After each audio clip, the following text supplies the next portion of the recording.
Yeah. Yeah.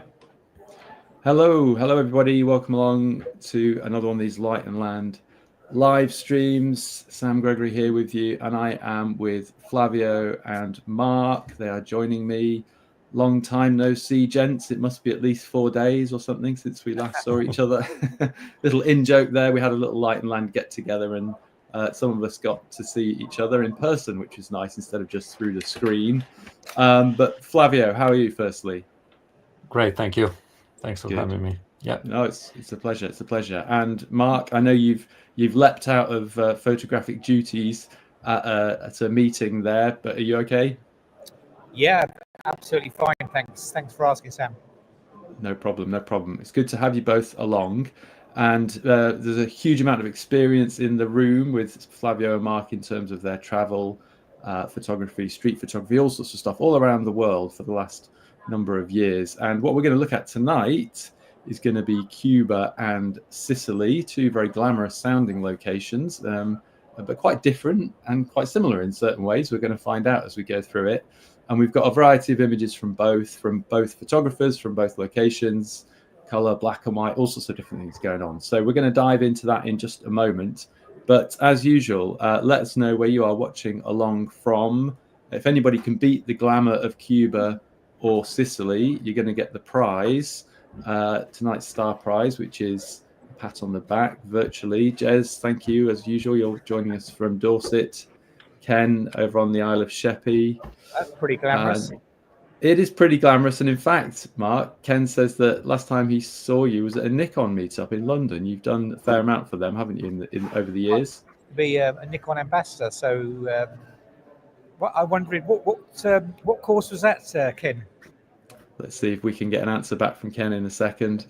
And Hazel's going to catch us later as it clashes with another talk. This does happen. And don't forget, everyone, if you have to go, if you've got to go to another talk, Mark might even need to halfway through this. I'm not sure. I'm with you right the way through, Sam. He's with us all the way through.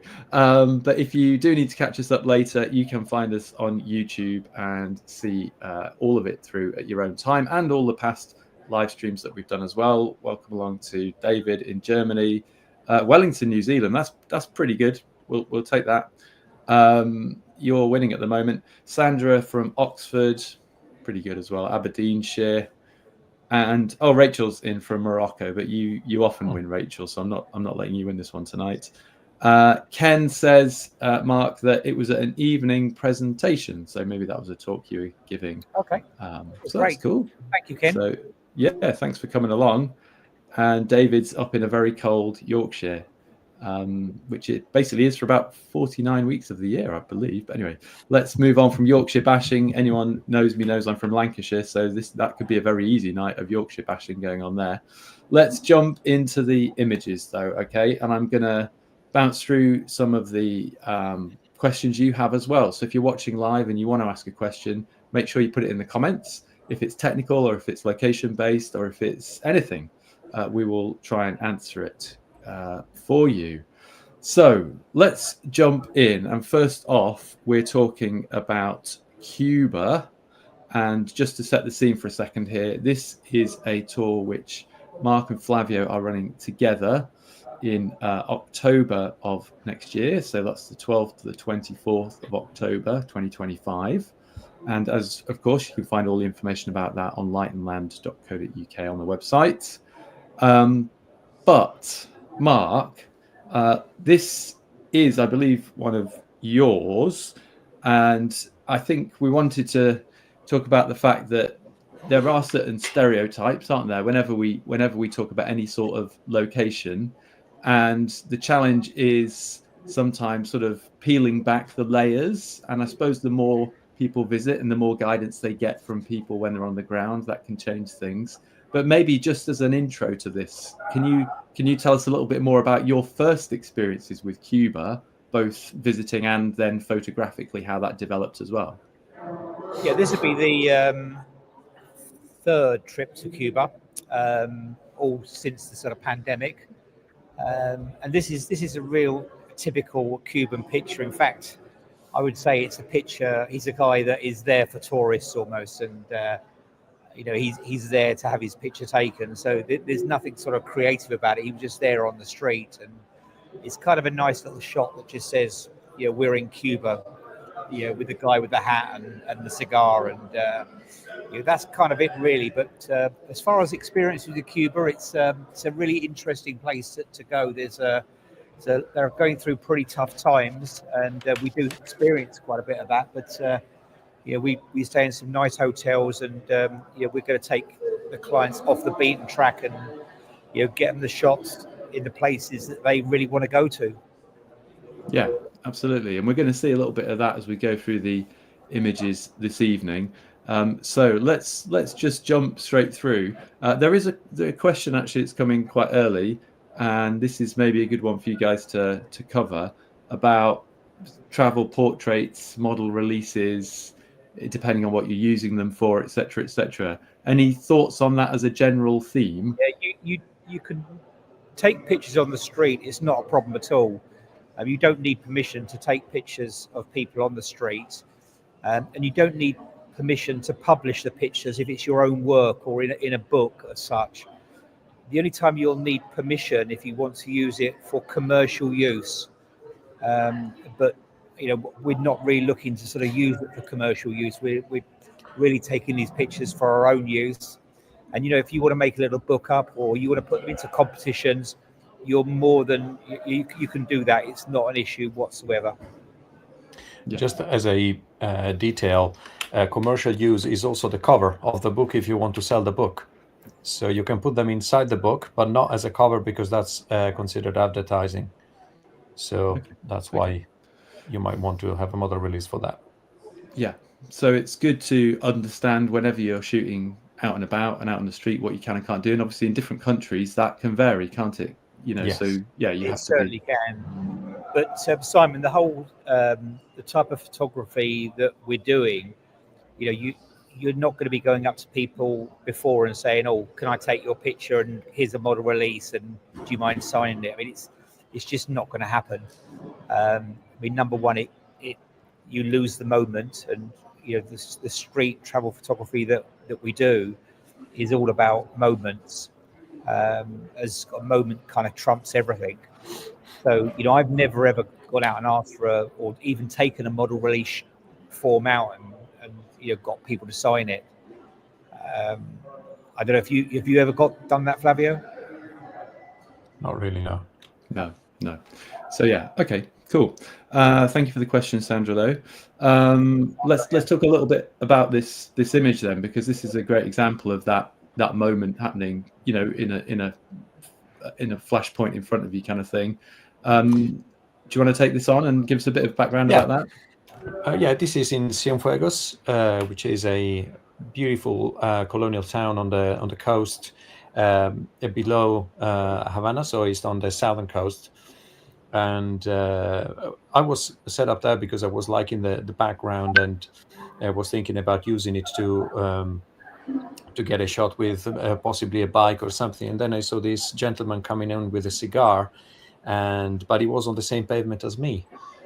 So I decided to actually use him as a silhouette instead of trying to put in getting in focus. And the cigar kind of tells you probably where we are with the decay of the wall on the other side, etc.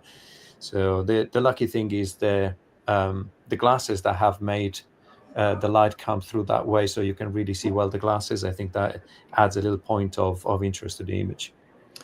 Absolutely. So just one question that I know would probably come up will be about a little bit about the gear and focusing situations and things like this. So are you what sort of process are you using, Flavio, when you're in the street in these situations?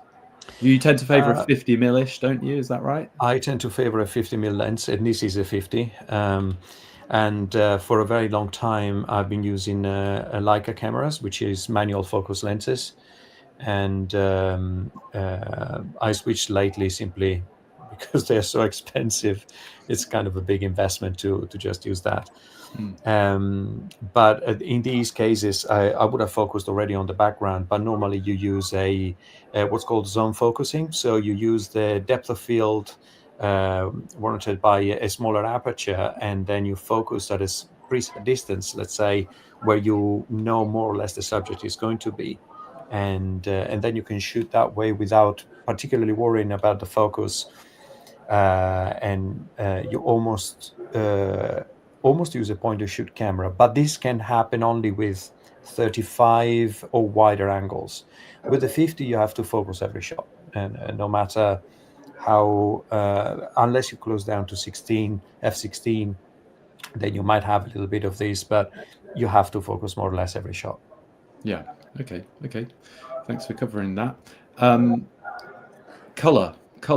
This is the start of a few things I wanted to talk about with color, which is kind of a big theme in Cuba, or at least, again, if we go back to what we think about places before we get there. I've never been, but I would imagine it's full of lots of colorful situations, vibrant people, vibrant buildings, vibrant everything else.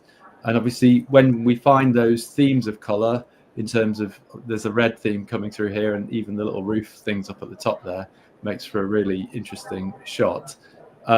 So is this sort of typical to some of the scenes people would see if they're coming with you? Is this my shot? Is this? I'm not sure. Yeah, Mark. Yes, it is, Mark. Sorry, it is. Yeah. It's it's not one I've used myself. So, but yeah, I mean, although I do love black and white, I think places like Cuba and India, you just need to have in color, because the colors are just so vibrant, and people live out on the streets in Cuba, and it's a hot country, so they've got very little on, and generally they're bright colors just because of the type of nature of the people they are, and it just all works together to give real good, vibrant photographs in color. And I think if you shot that in black and white, I mean, this wouldn't work in black and white anyway, because it's not enough contrast in the scene. But that's the reason. The other thing I'd just sort of add in there, Simon, is regarding the equipment. As Flavio mentioned, he shoots Leica and 50mm manual focus. I'm the complete opposite. Nearly every image, or in fact probably every image you're going to see today, and 98% of the images on my website are all taken with a 35mm lens. I've used a Sony camera. I was using a Sony A9, and I've just gone over to a Sony A1, and I've got a 35 f2.8 size lens, and it's very small. And the idea is it's compact, and it just lets me carry or walk around very lightly with minimal gear. And I'm looking at the subject more than thinking about the gear. Yeah, cool. Okay, well, that color theme is something we keep coming back to. Flavio, I think this is one of yours. Am I right? Yeah. I mean, the sunglasses, it's kind of making it for me there as well. Well, this is he was just walking along the road with his cart of lemons, and just walked across him and saw the yellow glasses and the yellow lemons. So I've just run after him, and this is a posed portrait. I asked him to pose for me, but it was all about trying to reflect those lemons in the glasses, in the yellow sunglasses. Well, sunglasses, but and that was the whole point of the picture for me, and I think it's quite nice for that reflection. I think that what makes the picture. So you mentioned something there about you were asking him just to give you the shot, as it were. If you can work to make an image together, as it were. You're entering into just a little 30 seconds of communication, as it were, as two people together. I know a lot of people, especially certain, maybe some of the people watching this might be more at home in landscape sort of photography, or they've done some travel, but maybe they don't feel wholly confident with approaching people and, shooting in that way. So do you have any, I mean, it's kind of obvious, but there's a leap of faith going on at some point, isn't there? And are there certain advice you give to people to kind of help them with that confidence to go and actually approach people? Because people seem scarier than they might be normally, right? And most people are kind of cool to work with. Yeah, absolutely. It's a very, very simple thing. You ask 10 people to take their portrait, probably one or two they will say no. As long as your intention is genuine and you just come across as not creepy, so just bring a smile on your face and a genuine attitude, and most people will be flattered that you want to take that picture. And asking for a portrait, it will require maybe a little bit of courage at the beginning because you don't know how they might respond. But as you just mentioned, most people are really nice. It's very difficult to find somebody that is not nice. I remember walking up to this person that really, let's say, all tattooed with a tattoo on his head, and he's just looking at me with a pretty, let's say, angry face, and asked him if I could take his picture. And he just smiled at me and just said yes. So it really isn't a problem. You just have to try, and you will see that it really is easy. Yeah. Mark, any other thoughts on that from your point of view? No, none at all. I was with Flavio when he done this, and I think there was a couple of us there, and Flavio saw this guy and walked off and approached him and said, "Can I take your picture?" So, he set the picture up and he took it. So, I think a lot of it's just being attentive, though, isn't it? I mean, photography generally, we're mentioning about seeing the colors, seeing interesting characters. That only happens when you're paying attention to what's going on around you. And it sounds a really obvious thing to say, but I think as we do photography, as we practice photography more and more, whether it's landscape, whether it's street travel, whatever, part of it, Flavio, is just actually being aware, isn't it? Keeping your eye on radar to what's coming in front of you. Yeah, and this is the beauty of doing this kind of travel photography or a bit of street, etc. Is because you start seeing associations, combinations of colors, writing, actions, moments, etc. And the beauty of it is that each of us will see something different. So we shoot together and we see shots that are different. We see one starts shooting one way, the other one starts shooting the other way. We just see our own, let's say, Cuba, for example, we see our own images, our own moments. That's the beauty of it. Each of us will come away with very, very different images. Flavio, just one quick thing. David has asked what the chap's reaction was seeing it on screen. Do you always show the person the image that you've made? Yeah, he was happy with the shot. Of course, this is a little bit more post-processed. Is just bringing up a little bit the contrast, etc. But no, he was happy. I offered to send him the picture, but he didn't have any contact to send it to. So he said it's okay. He just walked away. Usually, if I do something like that, I promise to give him a picture, and I do that. I definitely follow through. Yeah, that's a nice way of doing it. Just go back on that image a second, if you can. A second. Yeah. One of the things I've started doing on the courses now with all the clients is to try and ease them into street photography and travel photography. A lot of people, initially, there's that sort of apprehension of approaching people or knowing what to do or what to look for. And typical. This is a typical picture that you'd ask clients to look for, because we set little tasks. And the first one is, color associations. So you actually say, right, I don't want you to take any photographs at all apart from color associations, and I want you to look for people with a red t-shirt on and a red background, or a red bus, or like here, like the yellow glasses and the lemons. And it's a great exercise on the first day because it just eases people in. And there's a few of them we do like that, color association, just looking for light and shadow, and then sort of simple layering and that sort of thing, just to ease people sort of into the situation. Yeah, get some looking in the right ways. This, I would say, however, though, Mark, this is one of yours, I believe. This is a typical picture that I would take, and people know me for, and it's quite a complicated picture, and but I just generally tend to see this sort of picture quite a lot. It's what you call a layered picture, and when I'm out with people on the course, and when I say we're out with people, we don't go around in a group of 8 people that are going to Cuba. We would split up, and there would be groups of 2. So there's 2 tutors, and every sort of 2 or 3 hours, we would swap all the routes around. So you get to sort of mix with everyone and see everyone's different style and everyone's different thoughts. But when I see a situation like this, I'd actually sit down or be with the client and say, look, this is the image, and there's this image on the left, which is, if you like, the bookmark, or she's holding the whole image in together. And bearing in mind, I'm probably, I don't know, 2 foot away from this woman because I'm on a 35mm lens, and I've got quite a lot going on in this scene. So she's kind of a stationary object, as is the woman on the right-hand side, that we're sitting down. So I'm just waiting for other sort of combinations to come into place.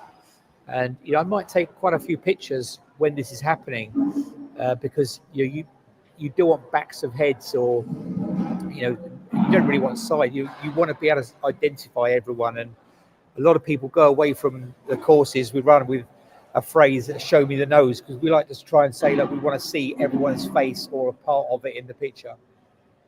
Yeah. I mean, it's the kind of thing as well that's happening at in normal life pace, right? So it's very difficult to foresee. You've got to capture a few around it to check it out. I think you do. I mean, it's like everything. You start to sense it. You see it. Yeah. And I would see this straight away. Yeah. No, it's multi-layered, as you say, and there's all sorts of things we can unpick from it, even in the background, the foreground, everything in between. So I presume, though, Mark, that comes with quite a lot of experience, doesn't it, in shooting in those situations? It does, and we get people on the course of all different experiences. From I was in India last week, and one of the girls on the course hadn't picked up a camera in 6 years, and yet there was another person on the course who was semi-professional. So, but everyone went away with great shots, because we're trying to sort of guide them to look for these things. And whilst they may not come away with such a complex layer shot, they might get a 3-layer shot, or at least they're now thinking about layers.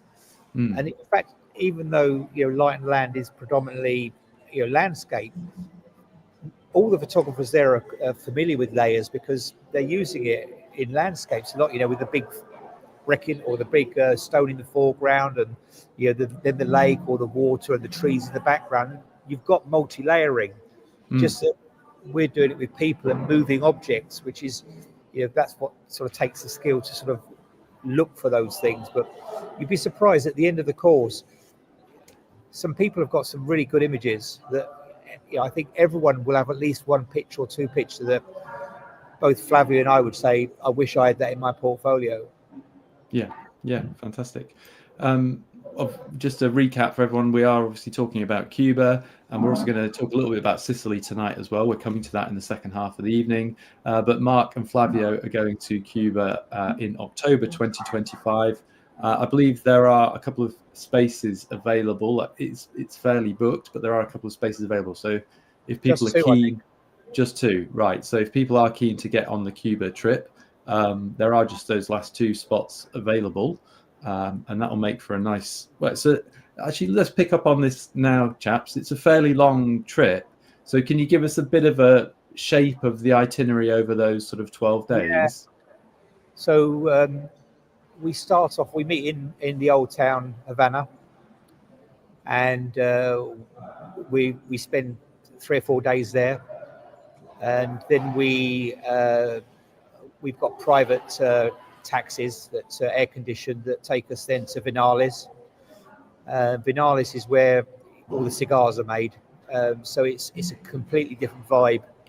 It's more sort of farmland and beautiful green scenery, but you get great characters there. You'll see some coming up later in this little talk we're doing. Just farmers just ambling around with their oxes and on sort of primitive carts smoking cigars. And then from Vinales we again take a private minibus, air conditioned, to Cienfuegos, which is an old colonial town. We really use Cienfuegos as if you like a stopping point. We only spend a day there. It's very nice. It's a beautiful place. And then from Cienfuegos we go to Trinidad, and I think Trinidad out of all the locations is my favorite in Cuba. It really is like stepping back in time. In the streets are cobbled. There's a lot of people going around with old horse and carts, and it's just just a wonderful place to take street and travel photographs. But yeah, that's the trip, and then we go back to Havana, and then we fly home. Okay, So I mean, that was right. Flavio, please tell me, correct if it's anything. Yeah, the itinerary is more or less that. Yes. He's nodding. You've got it. Don't worry. I suppose. I mean, the good thing is with the longer tours, and this is something we were talking about actually last week when we all got together.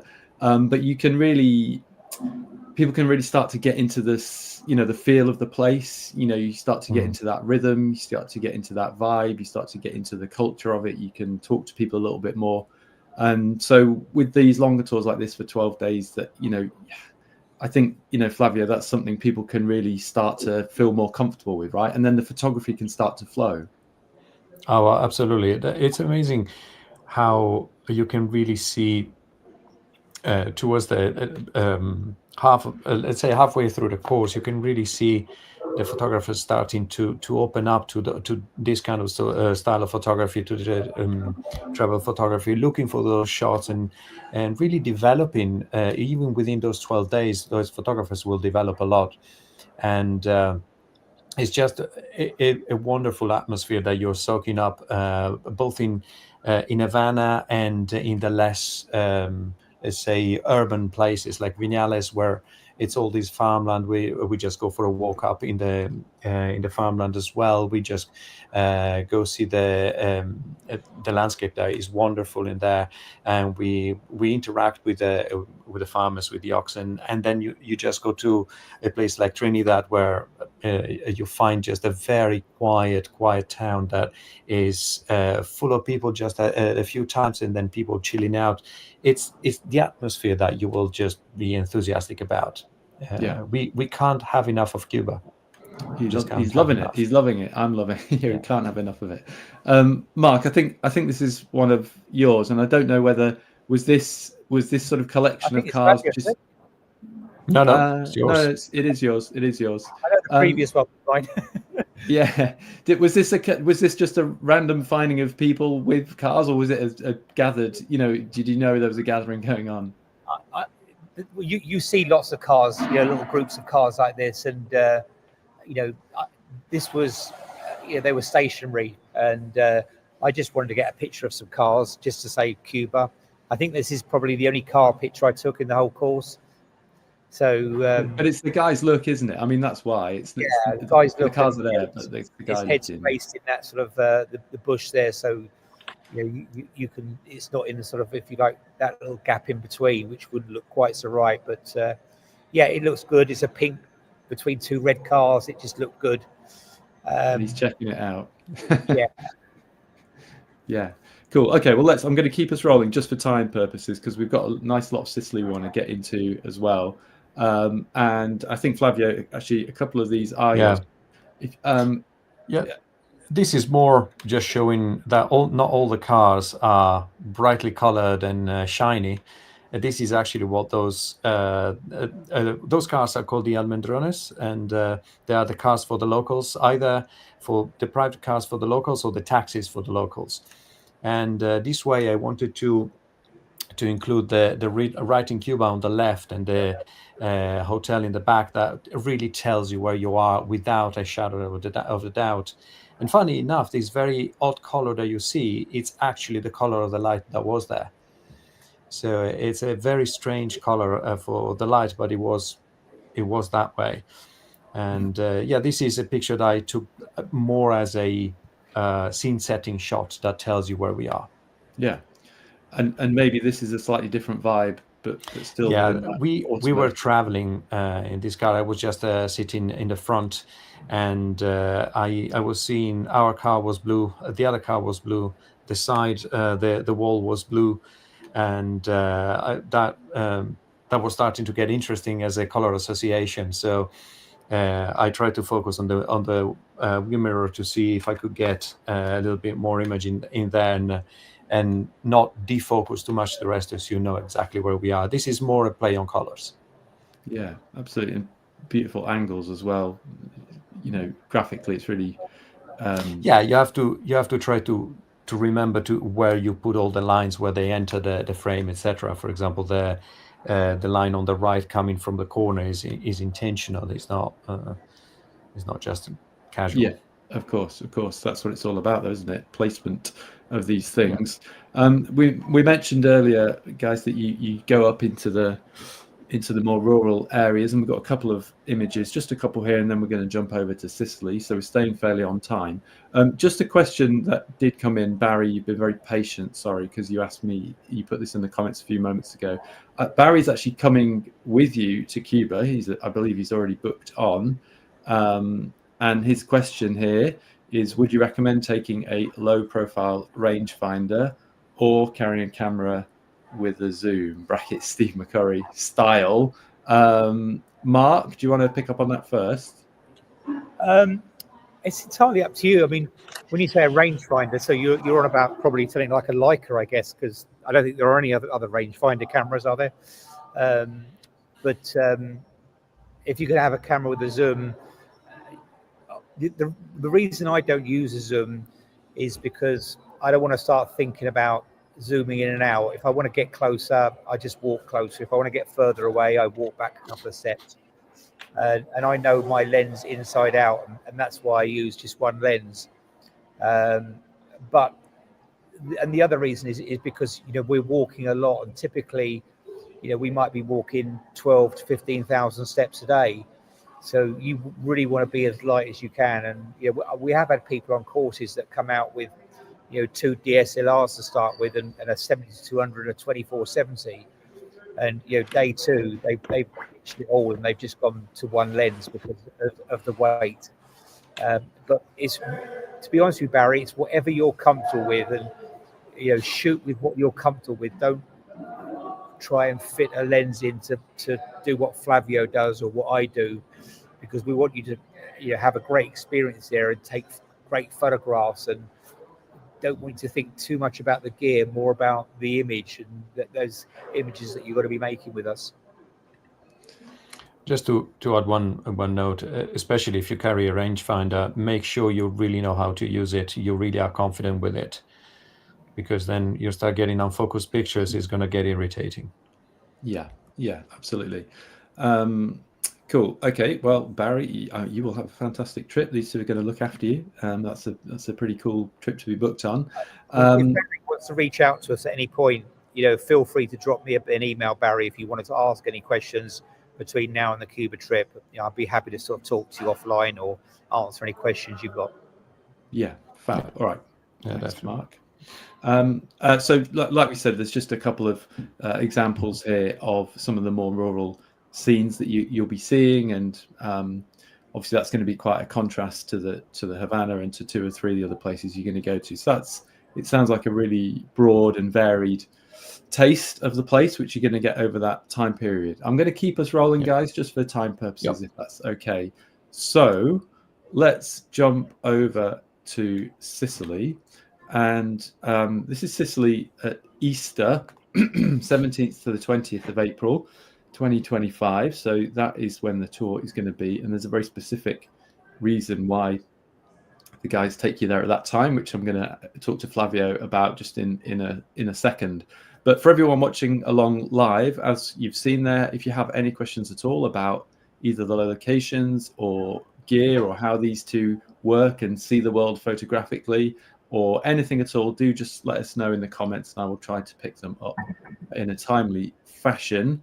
And if you're watching on the catch up, and if you've got any particular queries about the tours and what might be involved or included, if you just get hold of the guys in the office, info@lightandland.co.uk, they can answer that. And if it's more specific, they'll reach out to Flavio and Mark, as we've just discussed there, and they will be able to come back to you with a very straightforward answer.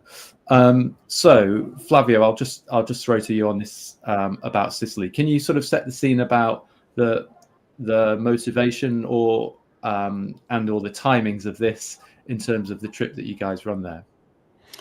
Yeah, this is a trip that is timed, of course, for the Easter festivities, and it revolves around Trapani, which is a town on the western tip of Sicily, and this is because there is a procession there called the Misteri Procession, which is a really, really incredible event, atmospheric and suggestive, where they carry floats with statues depicting the Passion of the Christ.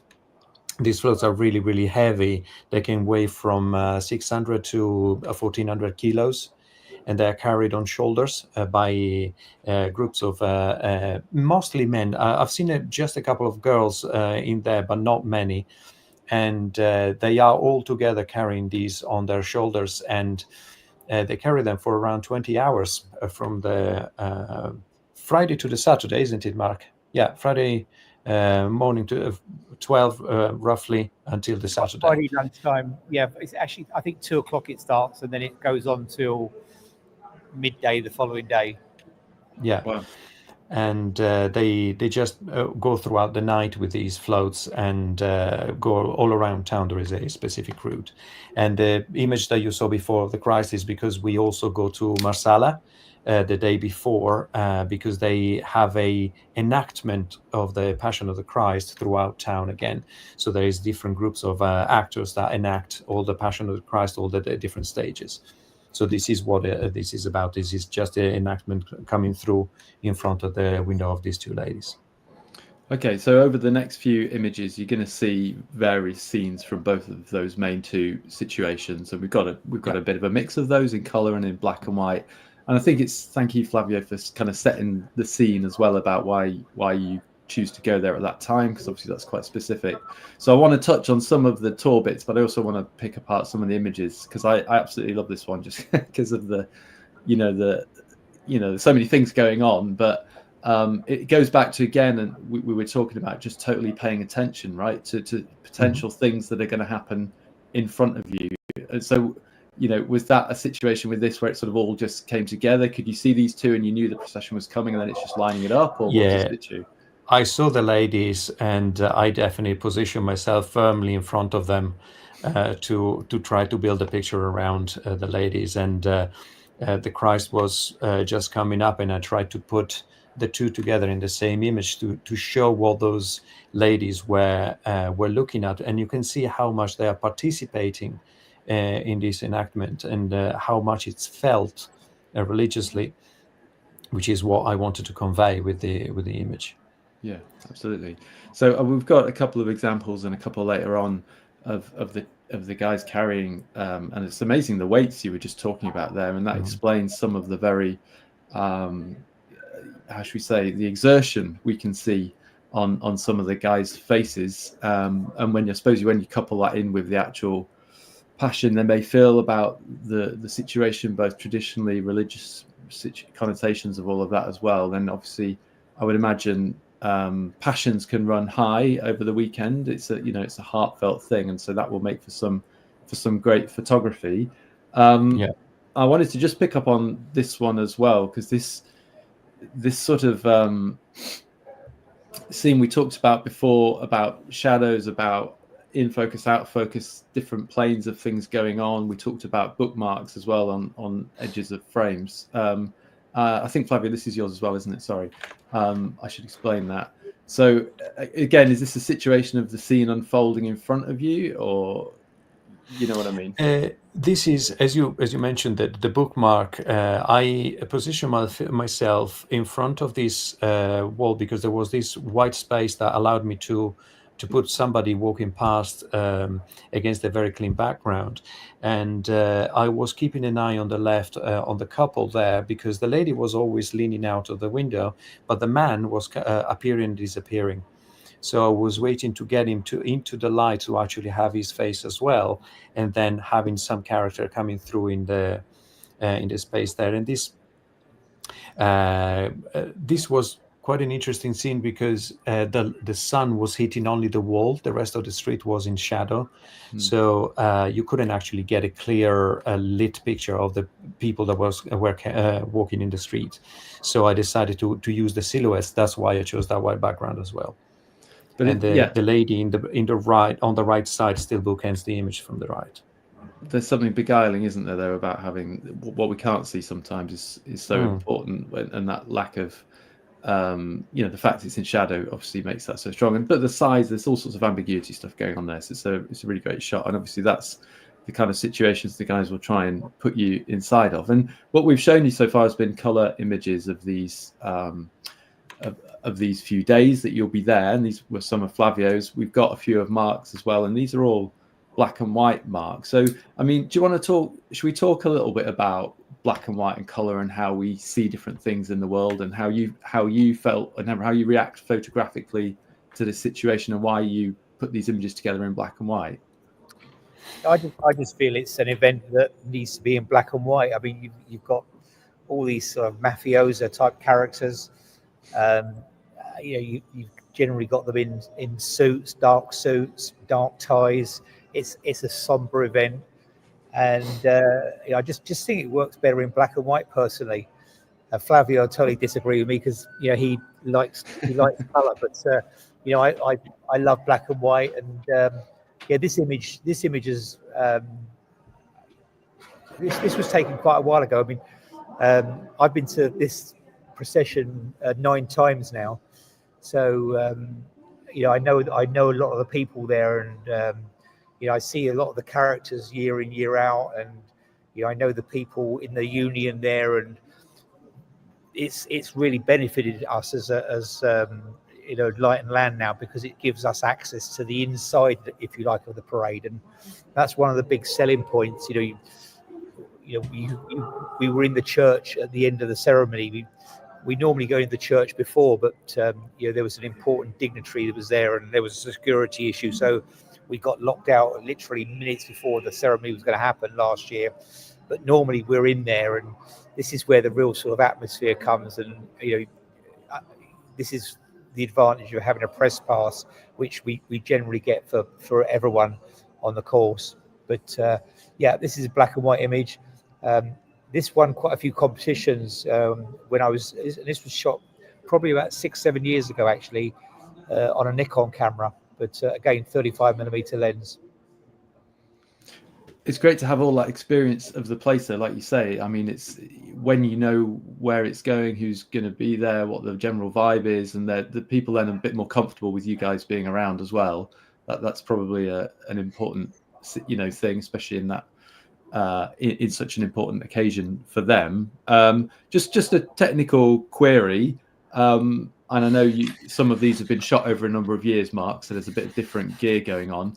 But are you shooting in? Obviously, you're shooting raw generally, but do you have any black and white preview mode in the live view, or are you shooting it just still color, but then converting after? I shoot color, and I don't put it into a black and white mode, so I can see black and white in the back. I just, it's just color. I'm not thinking about that. All I'm concentrating on is the image. I don't think about my camera at all. It's just an absolute extension of my arm. I don't think about the settings. My camera's set up with back button focus, auto ISO, an aperture of around f8, f11, and minimum shutter speed of 250 of the second. So, everything else, I'm just thinking about the image the whole time, and the composition. That's totally what I think about, and that's another reason I don't tend to use zooms. Well, I don't own a zoom lens, so my lenses are basically 28, 35, and 50. I don't have any long lenses. I don't have anything like 100mm, 200mm, those sorts of lenses. I'm close all the time, but generally when I process the images, I do them in Lightroom. I very rarely use Photoshop, but I use a plugin called Silver Effects, and most of my black and whites are converted using the plugin by Silver Effects. Okay, yeah, I think like you say, when you're used to using prime lenses, you learn to see in those lengths, right? And then you sort of find, perhaps like you guys have got between the two of you, Flavio's a bit more comfortable in 50. That's just where he sees the world. You may be more in 35. And once you take away those issues of what's the camera doing, you can actually, like Mark's alluded to there, it's just, it's on the end of your arm. It's just another bit of your body, isn't it? And then you can try and make sure you're in the right place at the right time, get the interesting moment, etc. I mean, I know exactly where to walk to do a head and shoulder portrait, and I know exactly where to walk to do a 3/4 length portrait. I just go there. I don't think about it even. Yeah. That's just years of doing it and knowing and shooting so many things, isn't it? Just a query: are these sort of for making a clapping sort of sound? These so every float has they have a guy on the side who has a little clapper board, and he claps it, and then they lift, and then they walk, let's say 20-30 steps, and they don't walk very far, because the float is so heavy. And then they clap it again, and they put it down, and they rest for 30 seconds or whatever, and then they do it again, and that process goes on the whole time. And I just wanted to show a detail of that, and the typical sort of Italian jewelry, and you've got the Virgin Mary in the background, so it kind of all worked there. I mean, imagine that's such a big. If you're hearing that sound though when you're there, that becomes quite a part of the event, right? So that's what makes sense to get the imagery around that, because you hear that sound all the time. Yeah. And it was quite a hard image to take. I mean, I was following this float for good 15-20 minutes trying to get that one image. That's all I was thinking about, just that one image I was trying to get at this point. Again, it's another thing that's I think is a big difference between an amateur and a professional, is that you look for one thing, and then you work at it till you get it. You don't just take one picture and look at the back of your screen and think, oh, I've got that, and then move on. You stay with moments until it heightens and you actually get the perfect moment. Persistence and recognizing and chasing it, and keeping going until you get it, as it were. We've got a couple more on the black and whites just to cover, and then we'll finish with a few of the colors.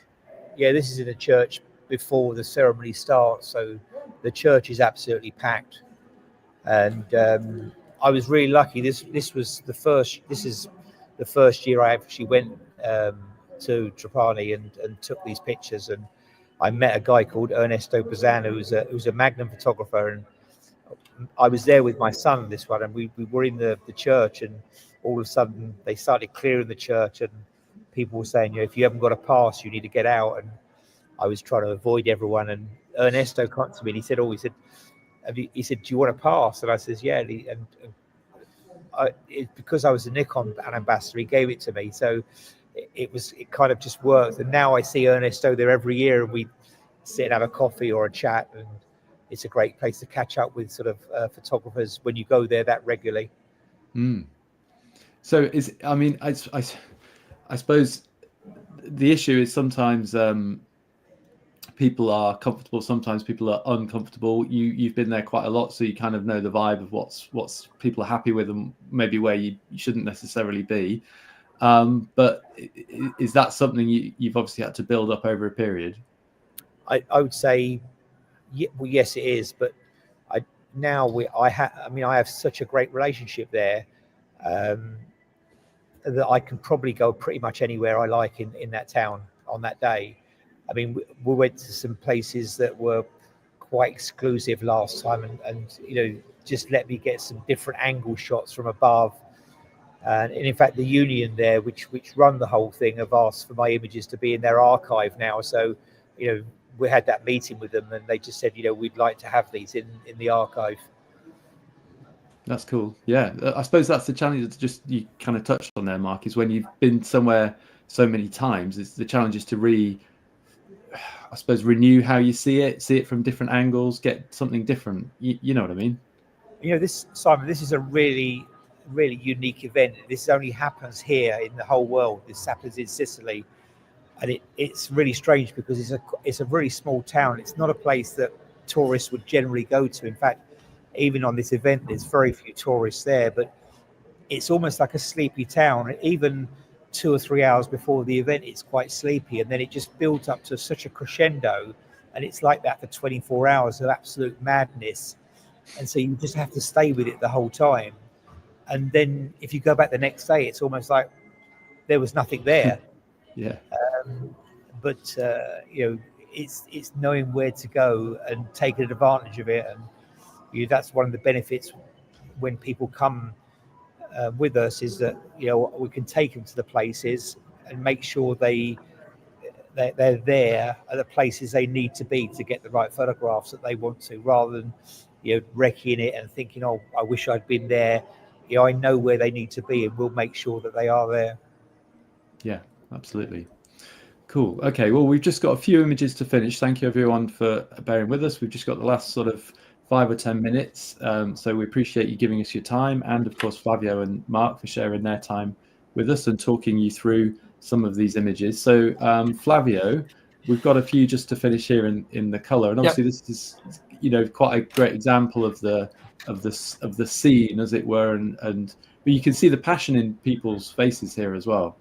Yeah, that was probably the thing that was most important in this shot. Of course, trying to get a reasonably clean view of all the heads, etc. Trying not to get too much of the superimposition of heads over heads, but it was almost impossible with the amount of people that was there. But my whole point was, again, to show this kind of deep involvement of the people with what are just representations and actors and statues, but they have a very, very deep involvement with this procession and with the significance of it.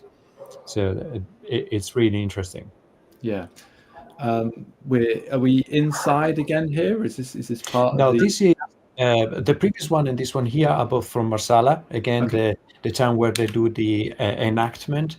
And this is one of the characters that he is carrying the cross.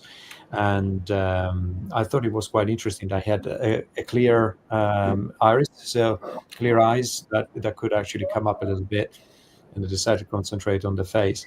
It's interesting also because these hoods are not used anymore in Sicily and in Trapani, because they were used by wanted people and mafia members to hide themselves while they were participating in procession. So they've been forbidden. So this is a very one of the very few exceptions where you still can see them. Nice little touch, nice little background information. They never know who's underneath the hood, seemingly, so to speak. This, again, really, really cool image. What have we got going on here, Flavio? Because there's quite a lot. This is 2 of the floats, one after the other. This is early in the morning in Trapani again. And as you can see, there is the Christ on the right and the Virgin on the left. So this is kind of a final 2 floats of the whole procession. But this is early in the morning when they are still carrying them, and everybody is completely exhausted. And there was a beautiful sun coming through, so I wanted to see if I could get the Christ with the sun shining on him and the Virgin in the back. And it's just taken me a long time to try to get that kind of sun star as well, to just show the sun instead of having a completely burned out blob back there. It was just an attempt to show a little bit more of the layers again. That's very effective. And the flowers, these are in the foreground. They're reflected on the right. Yeah. It's beautiful. It's just the perfect color with the sun burst as well. And we're talking of last couple of things. We've got our last couple of images. This is the same float with the Jesus, with the Christ inside, and these are the guys that are absolutely exhausted after having spent the whole night out with these floats, and they still have quite a ways to go. So they probably still have 2-3 hours to go to just reach the church to put the float back in and to finish the procession. The expressions, it's etched across their faces. So are these hats typical for just the event, or? Yes, because they are part of guilds of crafts. So each float will have its own guild. And these hats are from the guild of the blacksmiths, I think I can't remember correctly, but this is the hat from a specific guild. Okay, cool. Yeah, that's good to know.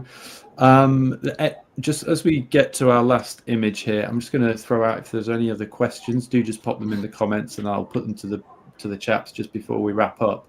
But Flavio, I think, do you want to just take us through this final image? Yeah, this is the taken in the church at the end. This is the last few steps they have to take with the float, and they are simply repositioning inside the church in the last few moments. The harrowing thing is that they will stay outside of the church with a band that each of the floats will have a brass band that accompany them, and they play funeral marches that have been written in the area. And they will wait with the funeral march until it's finished. They will wait outside of the church with a float on their shoulders and sway with a float with a funeral march until it's finished. They stay there, and then they bring the float in, and they are absolutely in tatters at that point because they've been up all night, they've been carrying it all night, and that last effort has completely finish them, so they are really, really suffering at this point. And that's why I tried to get that expression. Yeah, fantastic. And all of these images, help tell the story, and it shares their story as well. And I suppose that's an important part of documenting history, documenting tradition, civilization, people, all sorts of things. And I think that's what photography can obviously make, be an excellent tool for. And I think actually just on that point, if I can, Jen has asked something which I suspect is something that you guys have, dealt with these queries before, and I suspect it's coming from the eye of another photographer and maybe wondering how they may or may not feel about these things.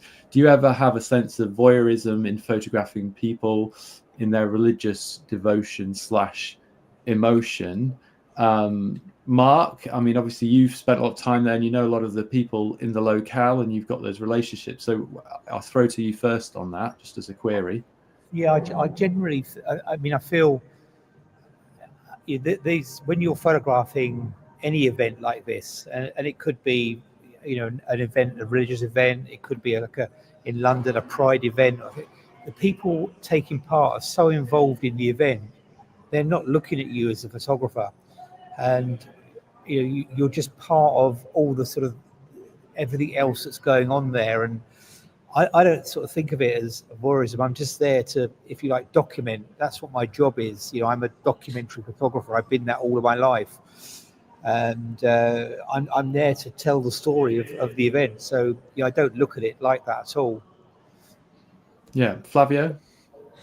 Yeah, I think on one side we are simply, as Mark says, documenting what is a human behavior that is common throughout the whole of the world. So rituals, devotion, spiritualism, this is something that is part of humanity, and we are documenting what it looks like in different parts of the world. And I don't think there is any negative connotation to the voyeurism. We have to be voyeurs for these things to be able to capture these kind of emotions.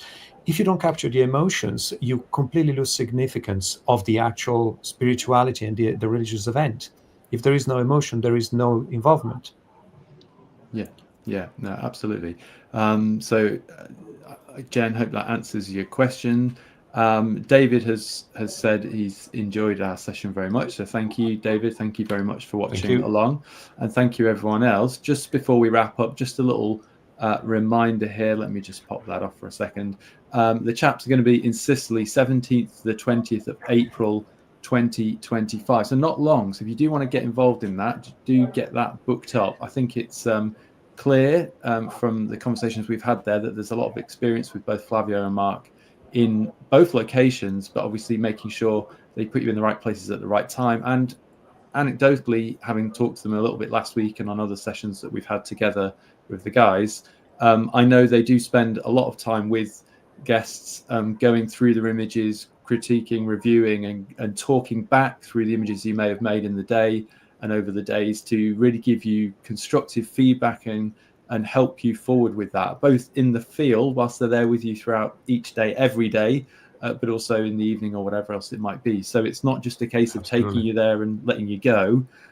It's taking you there and helping foster you and create and develop, and especially if it's not something you're massively experienced with, as we know some of our watchers might not be. You know, these guys know that if that's your situation, and vice versa, some of you may be very experienced and they can help with that, whatever level you're at, and they'll direct their support at the place where you need it most, and they'll help you with all of that. And they've had a lot of really great feedback on FIFO, which is the independent review platform that we use, which is really important because it lets you know other people, what they've gone and what they've thought about the course. And these guys have had loads of great feedback about their courses in terms of that support. So I'm saying that so you guys don't have to say it, and I don't want you to feel uncomfortable, but I know that I've seen all that, and so people can feel very confident if they're coming with you around the world to any of these places that you're really going to get looked after. So Simon, if you want to see more pictures on Sicily and Marsala, on my website there's an extensive blog on both those places with cool. 40-50 images, maybe more on each place. What's the web address, Mark, just quickly? It's markseymourphotography.co.uk. .co.uk. Fab. All right, thank you. Well, Mark, thank you very much for your time, for joining us tonight, and Flavio, thank you as well. Pleasure. Thank you for having us. Oh, you're very welcome. It's great to see the images, and a big fan of both of your work. And if anyone wants to get on board with any of the tours, as you know what to do, go to lightandland.co.uk. And if you've got any questions about them, email us into the office and they can answer, and/or, like we said, Flavio and Mark can give you even more detail if needed. But that's it from us tonight. We shall be back in a couple of weeks' time. I am going to be, thank you, Ken. Thank you for staying to the end. I'm going to be joined by Damien de Mulder. We're going to be going to Spain with Damien, to the Alhambra and the Granada area, and we're going to be talking with Damien about his trip there as well. Just a couple of final thank yous from Barry and Sandra. She's loved to join you on some of these in the future. Well, get it booked, Sandra. Don't just say you want to do it. No, I'm joking. Yeah. Go on the website. Sandra. Yeah. Hopefully we'll see that. But that's it from us tonight. Thank you very much, and we'll see you again